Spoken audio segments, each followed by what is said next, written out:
안녕하세요.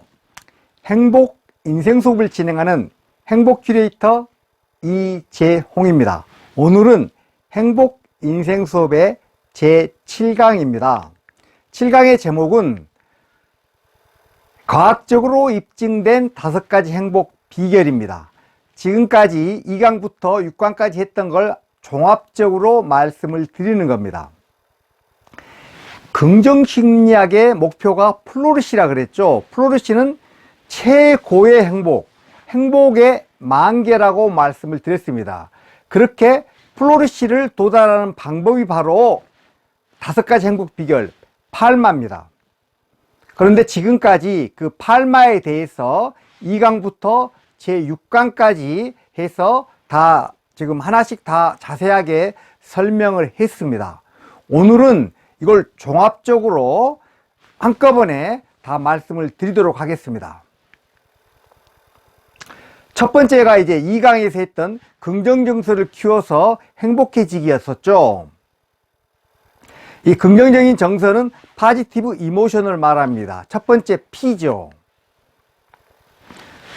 긍정정서를 키우는 3가지 방법이라고 말씀을 드렸는데 그 첫 번째가 바로 습관화죠.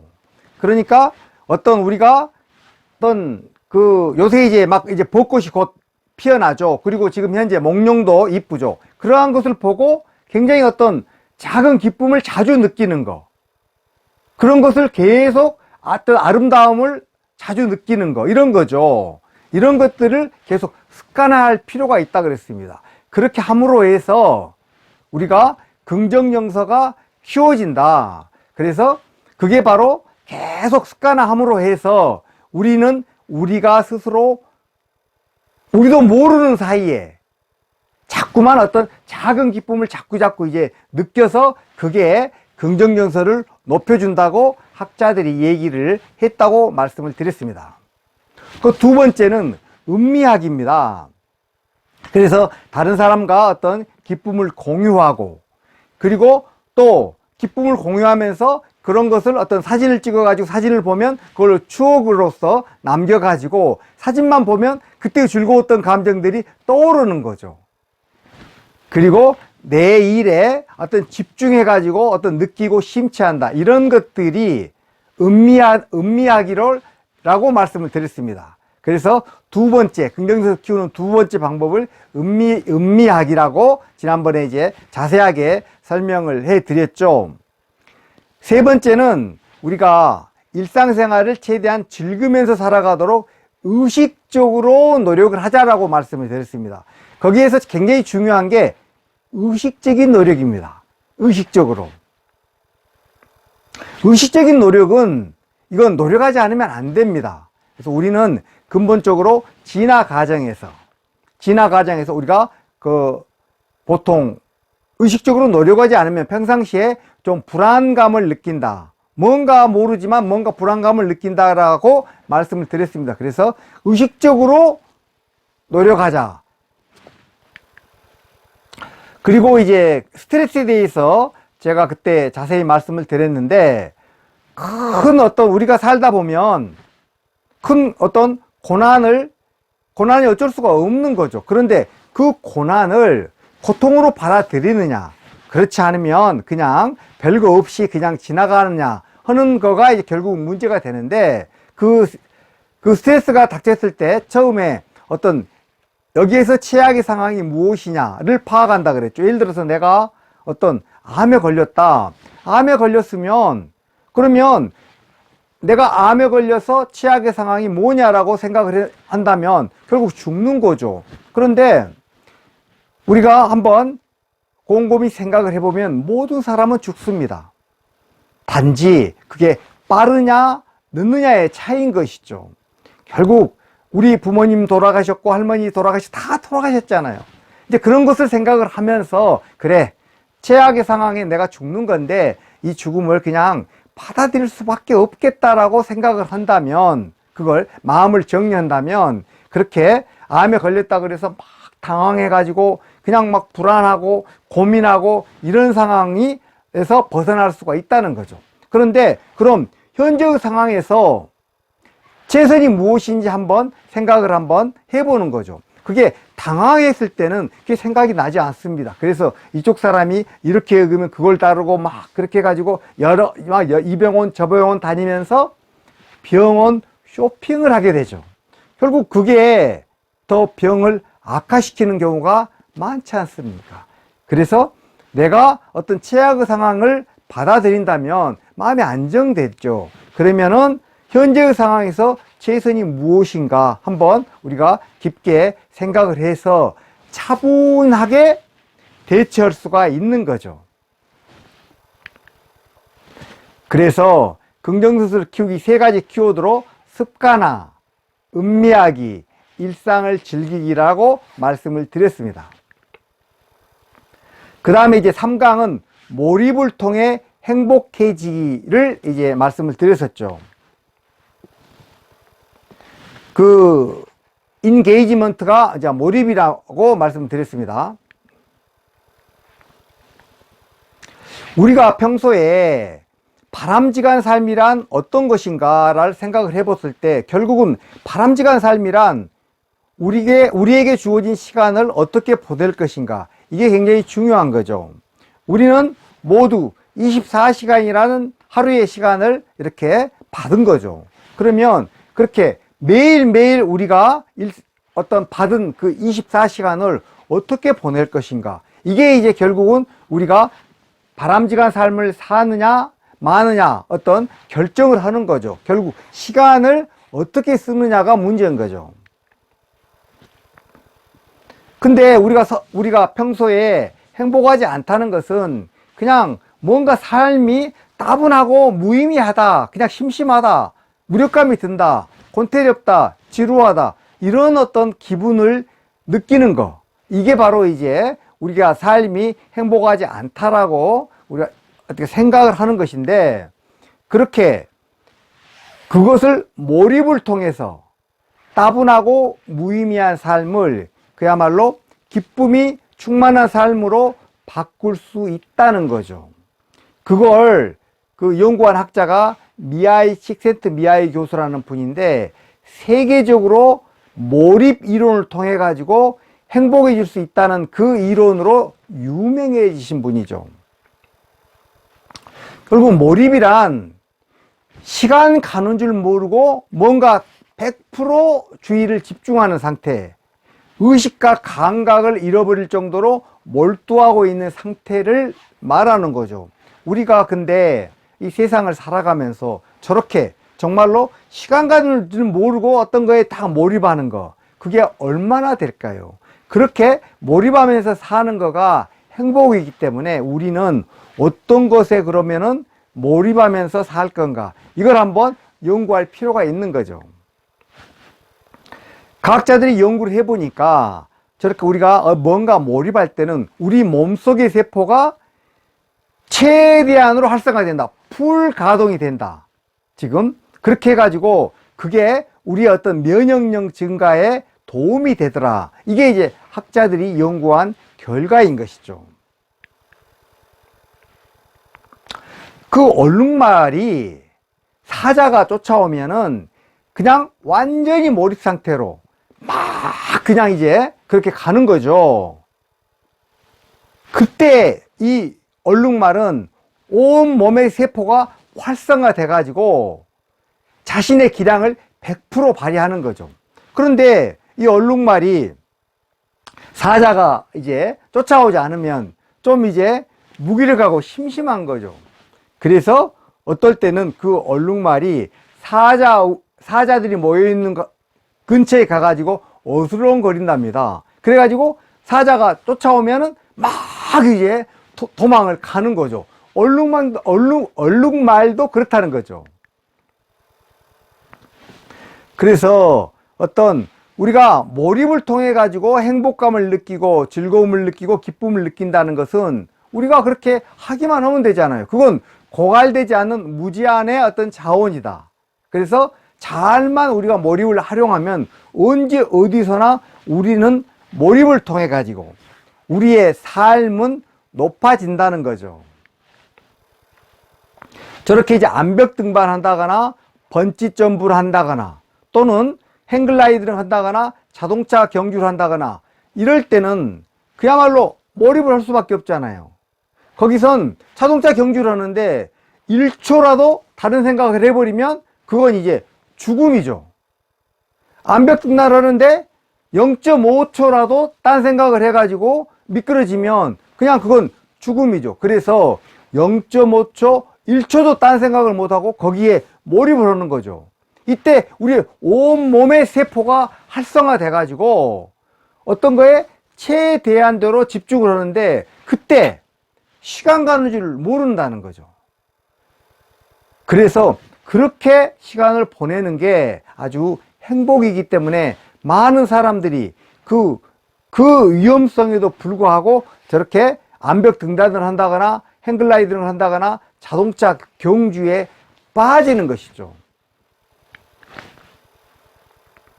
그래서 이런 어떤 몰입 상태에서 우리들은 다 최고의 만족감과 행복감을 느끼고 가장 삶다운 삶을 살고 있다고 느낀다는 거죠. 그래서 우리들은 내가 어떤 거에 몰입한가? 예를 들어서 뜨개질에 몰입하는 사람도 있고 음식을 하면서 몰입하는 사람도 있죠. 공부하는데 몰입하는 사람도 있죠. 그렇게 어떤 몰입 상태로 우리가 시간을 보내는 것, 이것이 바로 굉장히 우리의 행복감을 증진을 시킨다, 이렇다는 것이죠. 행복 인생수업 제4강에서는 행복과 인간관계에 대해서 말씀을 드렸습니다. 인간관계가 우리의 행복도를 굉장히 높여주는 것이죠. 그래서 이제 그게 세 번째였었죠. 관계에 대해서, 관계가 바로 릴레이션십이죠. 관계에 대해서 말씀을 드렸습니다.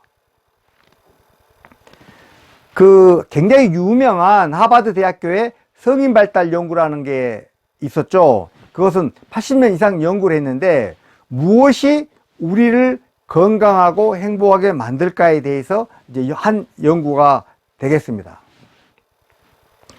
연구 대상자는 총 814명이었죠. 하버드 대학생 268명, 빈민가 출신 고등학교 중퇴자 456명, 중산층 여성 90명 해가지고 총 814명을 80년 동안 계속 추적해가지고 그 연구자가 4~5명 바뀌면서 계속적으로 이제 연구가 지금까지 진행이 된 거죠. 그런데 저건 이제 지금 하면은 유튜브에서 실제로 나와 있습니다. 유튜브에서 찾아보면 다 볼 수가 있죠. 거기에 이제 결론만을 말씀을 드립니다. 가족이나 친구, 공동체와의 관계에서 긴밀하면 긴밀할수록 더 행복하다라는 것이죠. 그리고 또한 그렇게 가족이나 친구들에게 긴밀한 어떤 그러한 인간관계를 가진 사람은 신체적으로도 훨씬 더 건강해가지고 건강하게 장수할 수가 있더라. 이게 이제 입증이 된 겁니다. 814명의 80년 동안의 연구를 통해서. 그리고 그 사람들은 관계가 좋지 않은 사람들보다 더 오래 산다는 것이죠. 그리고 관계가 좋지 않게 그런 사람들은 중년기부터 건강이 더 빨리 악화가 되는 거죠. 결과적으로 어떤 건강하게 장수하지 못한 사람들이 되는 거죠. 가족은 우리가 선택하는 게 아니죠. 그냥 타고나는 거죠. 그래서 어떤 좋은 관계를 유지함에 있어서 어떤 가족보다는 어떤 친구들과의 좋은 관계를 유지하도록 우리가 노력을 할 필요가 있습니다. 원시시대에서 최고의 형벌은 집단에서 추방되는 거죠. 그 당시에 집단에서 추방되면 바로 죽음이에요. 인간은 호랑이처럼 날카로운 이빨이나 발톱이 있는 것도 아니고 어떤 기린이나 얼룩말처럼 또 빨리 달릴 수 있는 게 아니잖아요. 그래서 집단에서 벗어나면 그냥 맹수의 밥이 될 수밖에 없습니다. 그러니까 우리는 옛날부터 집단에서 벗어나면 죽음이다 라는 게 우리가 수백만 년 동안의 어떤 진화 과정에서 우리의 DNA에 지금 그게 그대로 지금 있는 것이죠. 그래서 우리는 집단에서 벗어나는 것은 그냥 공포감을 느낄 수밖에 없어요. 그래서 교도소에서도 최고의 형벌이 바로 독방 수용인 것이죠. 그렇게 새로운 신입자들이 그냥 기존의 어떤 고참들한테 얻어맞으면서도 독방에 가는 걸 더 두렵게 생각을 한다는 거죠. 그래서 인간은 본래부터 함께 있어야 되는 존재다라는 것을 우리가 알 수가 있습니다. 그 로제토 효과락에서 미국 펜실베니아의 그 과학적인 실험에 대해서 말씀을 드렸습니다. 그래서 신장병이 미국 사망률이 1위였던 1960년대 그 로제토 마을에서는 60세 이하는 심장질환자가 전혀 없고 65세 이상에서도 미국 평균의 절반밖에 안 되더라. 그래서 아주 장수마을로 소문이 났는데 그래서 학자들이 집중적으로 그 마을에 한번 사람들이 연구를 해본 거죠. 어떤 연유로 여기는 이렇게 심장질환자가 미국 전체에 비해서 이렇게 적은가를 연구를 했던 거죠. 그랬더니 그 로제토 주민의 건강 비결이 유전이나 환경, 식생활, 운동 등 그러한 것들이 아니고 가족과 공동체 사람들 간의 친밀한 관계였다라는 게 학자들의 최종적인 결론이었습니다. 그래서 아까도 말씀드린 대로 가족은 타고나는 거죠. 우리가 선택할 수 있는 게 아닙니다. 근데 친구는 우리가 선택하는 거죠. 그래서 친구와의 관계가 정말로 중요합니다. 그런데 그 친구와의 어떤 만남은 그냥 인연인데 그러나 그 친구와 좋은 관계를 맺는다는 것은 굉장히 노력인 것이죠. 그래서 우리가 인간관계에 있어서 굉장한 어떤 노력이 필요합니다. 지난번에 제가 말씀을 빠뜨렸는데 그 좋은 어떤 인간관계를 맺기 위해서 아주 그 대화법이 있습니다. 그 대화법은 123 합법이라 그럽니다. 123 합법이라는 것은 상대가 2를 말할 때 나는 1을 말한다. 그러니까 상대가 2분 말하면 나는 그 절반인 1분만 말한다는 거죠. 그런데 상대가 2분을 말하는 동안에 내가 3번 이상 긍정의 어떤 리액션을 해준다. 리액션을. 아, 맞아. 그래. 정말 그렇구나. 아, 그래. 그런 식으로 어떤 상대가 말할 때 3번 이상의 어떤 리액션을 해주고 나는 상대가 말할 때 말하는 거 한 절반 정도만 얘기를 한다. 이런 자세로 우리가 얘기를 한다면 우리는 아주 좋은 친구를 사귀는데 아주 크게 도움이 된다. 이게 바로 123 합법입니다. 그래서 우리는 앞으로 123 합법을 통해서 좀 더 좋은 친구들을 많이 가질 수 있도록 그렇게 노력이 필요한 거죠. 근데 어떤 친구들은 보면 처음부터까지 자기 얘기만 하잖아요. 계속 자기 얘기만 합니다. 상대가 어떤 주제로 얘기하면 나는 어떻고 저쩌고 그런 식으로 계속 상대가 어떤 얘기를 하든지 간에 그 친구의 말을 들어주고 경청을 해주고 그렇게 해가지고 또 리액션을 적절하게 해주는 게 아니고 그냥 상대가 말 끝나자마자 내 얘기를 하는 거죠. 그냥 나는 어떻고 나는 어떻고. 그것은 우리가 어떤 최악의 커뮤니케이션인 것이죠. 그래서 우리가 어떤 친구들과의 만남이라는 것은 인연이지만 그 친구와 좋은 관계를 맺는 것은 우리가 노력이 필요하다. 많은 노력이 필요하다는 것을 말씀을 드렸습니다. 제5강은 의미 있는 삶을 만드는 3가지 방법이라 해가지고 의미에 대해서 말씀을 드렸습니다. 그런데 의미 있는 삶이라는 건 어떤 삶을 말하는 것일까요? 굉장히 어떤 사례를 많이 들여가지고 말씀을 드렸죠. 옛날에 어떤 예수님, 부처님, 공자님 다 이렇게 여러 가지 어떤 사례를 들어서 말씀을 드렸습니다.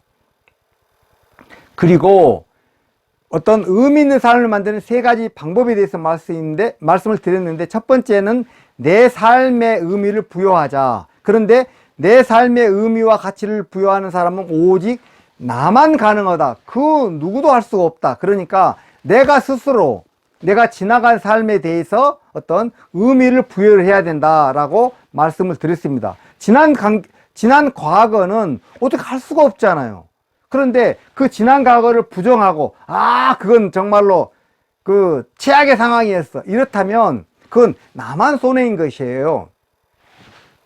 내 삶의 의미는 나만이 부여할 수 있으니까, 이왕 지나간 것은 다 내가 좋게 의미를 부여하면 되는 거죠. 저렇게 힘든 과정에서 내가 그래도 노력해서 내 지금 자식들을 키웠잖아. 내 자녀들을 잘 교육시켰잖아.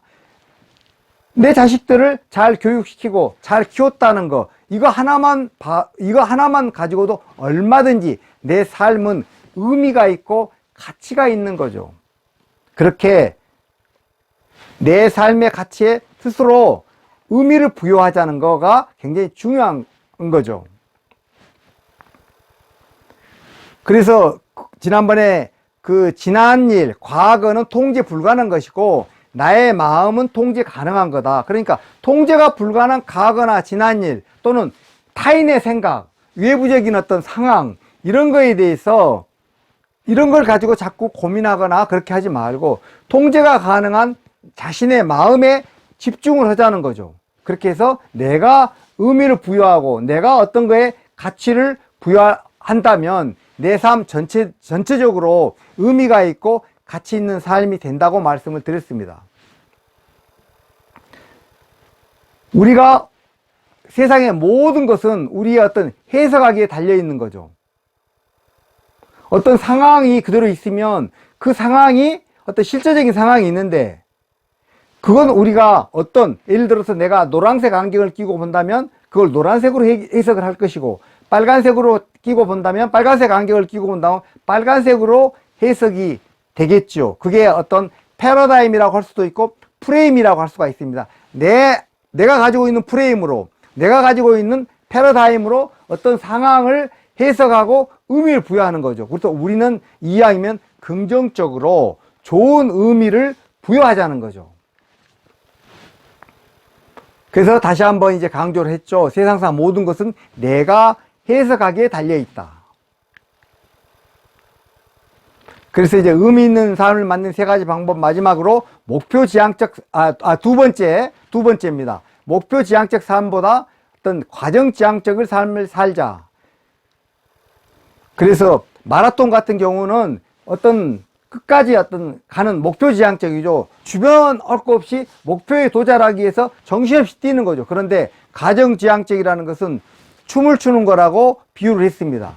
춤추는데 어떤 목적지가 있는 게 아니잖아요. 그 과정 자체가 즐거운 거죠. 그 과정 자체를 즐기는 거죠. 우리의 삶도 마찬가지라는 거죠. 어떤 목표를 놓고 사는 게 아니고, 내일을 위해서, 또는 10년 후, 5년 후에 어떤 목표를 놓고 지금의 상황을 희생시키는 게 아니고, 하루하루의 삶, 한 시간 한 시간에 지금 현재, 지금 여기를 즐기면서 사는 게 굉장히 의미가 있고 가치가 있고 그게 중요하다라고 강조해서 말씀을 드렸습니다. 그래서 우리가 예를 들어 내가 돈을 많이 벌면 행복할 건데, 내가 지금 30평짜리 사는데 50평짜리 아파트에 들어가면 행복할 건데, 이런 식으로 가정법 인생에서 탈피하자. 내가 회사에서 이사가 되면 행복할 건데, 내가 국회의원에 당선되면 행복할 건데, 이런 식으로 뭔가 하면 행복할 건데, 여기에서 탈피를 하고 현재 지금 여기에 의미를 부여하고 지금 현재 여기를 중요시하면서 노력하는 게 굉장히 중요하다라고 강조해서 말씀을 드렸습니다. 목표나 꿈은 반드시 필요한데 그 목표를 위해서 지금 현재를 포기하지 말자라는 게 아까도 말씀드렸죠. 그래서 그게 목표와 그 다음에 지금 현재 과정을 중시하는 그 균형점, 그리고 밸런스가 중요하다는 것이죠. 의미 있는 삶을 만드는 세 가지 방법 중 마지막이 바로 이막 인생의 의미를 찾기라고 말씀을 드렸습니다.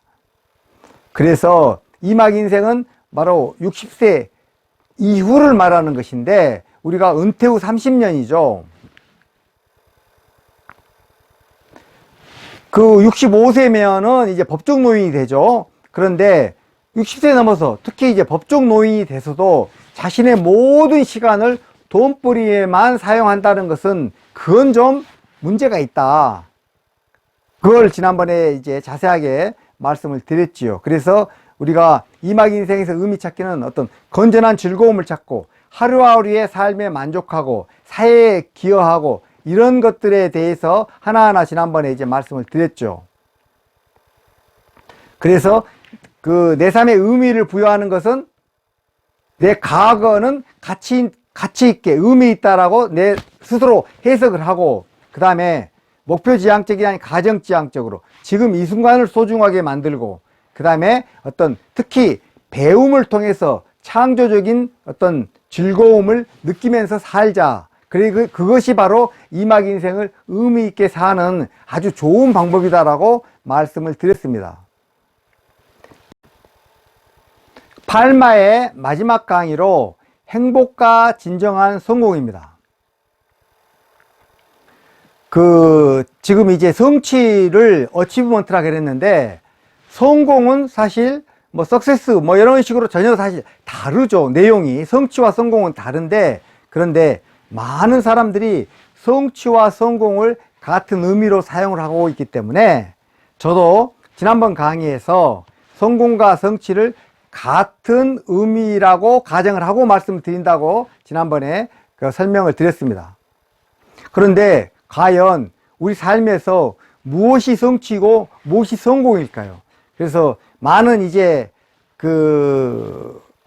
어떤 부처님이나 어떤 예수님부터 시작을 해가지고 여러분들이 성취와 성공에 대해서 어떤 식으로 말씀을 했는가에 지난번에 이제 자세하게 설명을 하고, 그러면 우리들은 어떻게 할 것이냐, 우리는 성공과 성취를 무엇으로 생각을 할 것이냐에 대해서 말씀드렸었죠. 근데 현실적으로 어떤 많은 사람들이 성공과 성취 이런 걸 그냥 돈이나 명예나 권력을 취득하는 걸로 이제 생각을 하죠. 특히 많은 사람들이 성공은 누가 성공했다, 돈 많이 벌었어, 저 친구 성공했어, 이런 식으로 얘기를 합니다. 그래서 젊었을 때는 돈만 생각하고 나이 들어서도 오직 돈과 건강만 생각하는 게 일반적인 그런데 100%라고 말할 수는 없죠. 일반적으로 어떤 돈 버는 걸 성취 성공이라고 어떤 생각을 했기 때문에 우리나라가 과거에 그렇게 6.25 직후에 어려웠던 어떤 그런 상황에서 벗어나 가지고 지금 5030 국가, 인구 5천만 명 중에 1인당 국민소득이 3만 불 이상이 되는 국가는 국가에서 우리가 제7번째로 진입을 했다라고 지난번에 이제 말씀을 드렸습니다. 그 정도로 얼마나 우리가 과거에 비하면 부자 나라가 됐습니까? 문제는 그런데도 불구하고 지금 현재 OECD 국가 중 행복감은 최저고 자살률은 1위다. 그렇게 해서 거의 연간 40명씩 자살을 하고 있다. 그게 지금 자살률이 1위인 것이죠. 그러한 행복감 최저, 자살률 1위, 이러한 문제들의 총체적인 집합이 바로 출산율이 0.84명이라고 나타나는 거죠. 2명이 1명도 아니고 0.84명이라는 거죠. 그 숫자가 얼마나 충격적이냐면은 전 세계에 198개국이 있는데 그 중에 우리가 198등이라는 겁니다. 그러면 197등, 우리보다 바로 위에 있는 꼴찌에서 2번째 푸에르토리코는 1.2명이라는 거죠. 그러면 0.84명과 우리 바로 위엔 1.2명과 얼마나 엄청난 차이입니까? 그러니까 우리나라의 지금 출산율이라는 것은 전 세계적으로 봐도 너무나 충격적으로 지금 낮은 겁니다. 결국 우리나라는 이 상태가 계속되면 우리 민족은 없어지는 거죠. 민족 자체가. 국가는 존속을 합니다. 외국인들 막 받아들이기 때문에. 그러니까 외국인들 많이 받아들이는 것도 사실 시급한 과제인데, 우리도 이제 미국처럼 그냥 다민족 국가가 되는 거죠. 우리 민족은 이제 없어지는 거예요. 이렇게 0.84명이라는 이러한 출산율이 계속 지속이 된다면. 제가 지난번에 매일경제에 어떤 분이 칼럼에서 어떤 대학 교수분인데 이런 상황에서 그냥 극복하려고 하지 말고 적응을 하자. 그 칼럼을 내가 보여드리면서 이게 맞는 얘기냐. 우리가 이거에 그냥 적응을 하자라는 것은 민족이 없어지는 것을 방치하자. 국가는 존속을 할 수가 있지만 민족은 없어지는 걸 방치하자는 얘기인데 이게 도대체 가능한 얘기냐? 정말 우리가 이렇게 돼야 되느냐라고 지난번에 제가 지난번 강의에서 강조를 해서 말씀을 드렸습니다. 그런데 학자들이 연구를 해보니까 1인당 국민소득이 2만 불까지는 행복에 어떤 영향을 주는데 그 이상이 되면 행복과 관계가 없다. 이게 학자들이 연구 결과라고 말씀을 드렸습니다. 결국은 어떤 최저생급이 이하 또는 의식주가 해결이 안 되면 거기에 행복이라는 건 있을 수가 없는 거죠. 기본적인 생활은 어쨌든 보장이 돼야 그때부터 행복이라는 얘기를 할 수가 있는데 그게 학자들의 조사에 의하면 대각 한 국민소득 2만 불 수준이더라. 2만 불이 이상이 되면 그 나라가 소득 수준이 올라가도 행복도와는 관계가 없더라는 거죠. 결국 우리나라가 지금 현재 3만 불인데 앞으로 많이 노력을 해가지고 5만 불, 6만 불, 10만 불이 돼봐야 행복도가 올라가지는 않더라는 거죠. 돈이 행복도를 높이지 않는다는 거죠. 그러면 우리가 행복도 최저, 자살률 1위, 여기는 앞으로 우리가 돈을 많이 번다 그래서 우리 국가가 훨씬 더 부자가 된다 그래서 해결될 수 있는 문제는 아닌 거죠. 그러면 어떻게 해결해야 됩니까? 결국은 국민 각자가 생각을 바꿀 수밖에 없다. 돈이 최고다. 성공은 돈이다. 성취하는 것은 바로 돈이다. 이 생각을 바꿀 수밖에 없다. 그 가치관을 바꿀 수밖에 없는 거죠. 그거 외에는 다른 방법이 없어요. 물론 출산율을 높이기 위해서 단기적으로 많은 돈을 투입하는 건 반드시 필요하죠. 예를 들어서 애를 2명, 3명 낳으면 그냥 아파트 30평짜리 하나 그냥 무조건 주겠다. 국가에서 대학 졸업할 때까지 그냥 돈 다 대주겠다. 지금 맞벌이 부부가 많은데 국가에서 책임지겠다. 이런 획기적인 방법이 아니라면 사실 방법이 없는데 그것은 이렇게 돈을 투입을 하는 것은 또 하나의 방법이지만 그보다 더 중요한 것은 우리의 가치관이 변화가 돼야 되는 거죠. 돈이 최고다라는 그 가치관이 변화가 돼야 된다라는 것에 대해서 지난번 강의에서 제가 굉장히 누차 강조를 했습니다. 그럼 우리가 인생 어떤 후반기 인생 설계가 필요한데 그래서 앞으로 남은 날들에 대해서 남은 날들에 우리가 성공을 위해서는 진솔한 고민과 실천이 필요하다. 돈이 아니고 그런데 그렇게 하기 위해서는 어떻게 해야 되느냐에 이렇게 이제 말씀을 드렸습니다. 제가 이제 김영석 교수님의 100년을 살아보니라는 책을 보니까 저 3가지로 그 책의 내용이 요약이 되는데 결국은 저게 이제 성공하는 삶인 거죠. 김영석 교수님이 생각하는 성공하는 삶이고 그리고 또한 행복한 삶입니다.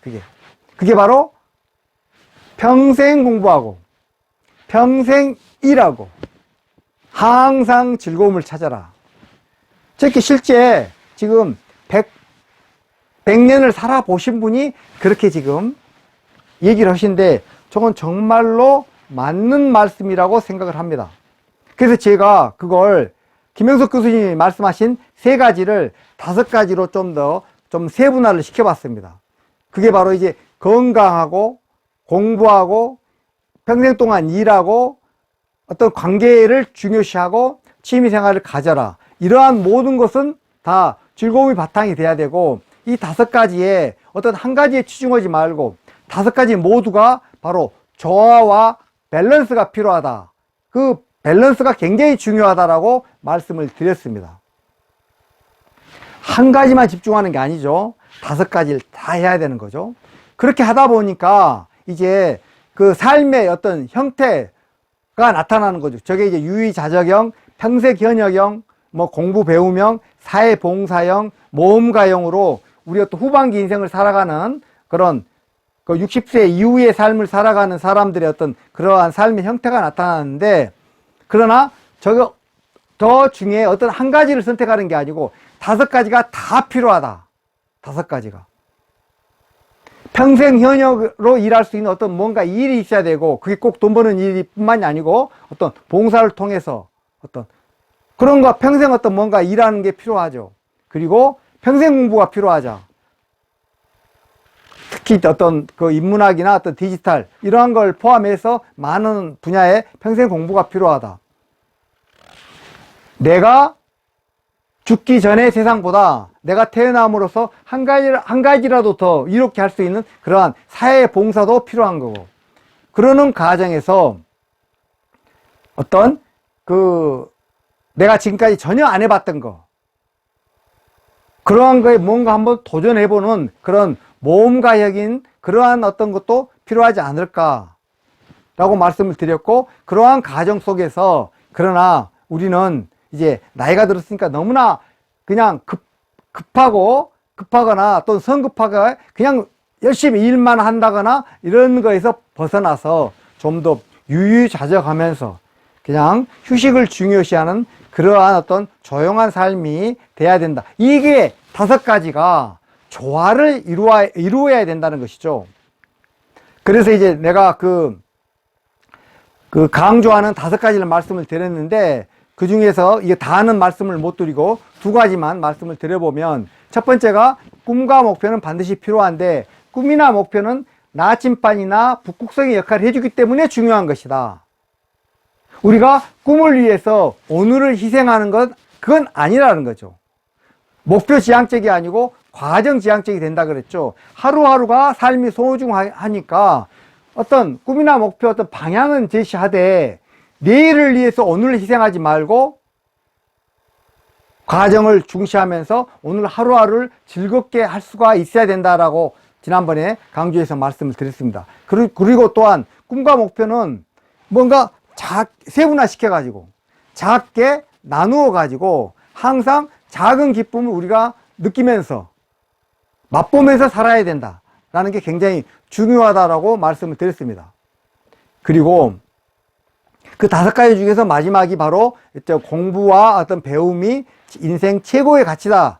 그 중에서 어떤 인문학을 통해서 우리가 성장한 거 필요하고, 그 다음에 너무 나이 들어서 뭐 모르는 걸 당연하게 생각을 하는데, 우리 디지털의 어떤 여러 가지 어떤 공부가 필요하다. 세계는 지금 4차 혁명을 해가지고 너무나 급변하고 있죠. 그래서 나이가 들었다고 해서 내가 그냥 모르고 살아도 된다 이렇게 생각하지 말고, 컴퓨터도 배우고 어떤 폰의 여러 가지 어떤 기능도 배워가지고 우리가 좀 디지털에 익숙할 필요가 있다. 그러나 뭐 예를 들어서 애국어를 공부한다 할지, 또는 어떤 취미생활에 어떤 새로운 어떤 것을 공부한다 할지, 여러 가지 어떤 방향에서 우리가 공부하는 인생, 어떤 배움을 통한 평생 어떤 그러한 평생 공부가 굉장히 중요하다라고 말씀을 드렸습니다. 이렇게 해서 2강부터 6강까지 했던 것을 오늘 하루 동안 저 5가지를 어떤 간단하게 제가 요약을 해드렸습니다. 많이 잊어버렸을 거기 때문에 한번 요약을 하고 다음으로 이제 넘어가려고 하는 거죠. 우리의 핵심 슬로건은 1톤의 지식보다 1g의 실천이 중요하다라는 거죠. 그래서 아무리 지식이 많아도 반드시 실천하는 거가 중요하기 때문에 어떻든 내가 어떻게 하면 지금 이 8마를 활용해 가지고 내 인생에서 활용을 해서 뭔가 실천해 갈까, 이건 각 개인의 고민이 필요합니다. 이렇게 해서 제7강 과학적으로 입증된 행복 비결이라는 제목으로 8마 5가지 모두를 요약하는 강의를 끝내겠습니다. 구독과 좋아요, 알림 설정은 필수입니다. 감사합니다.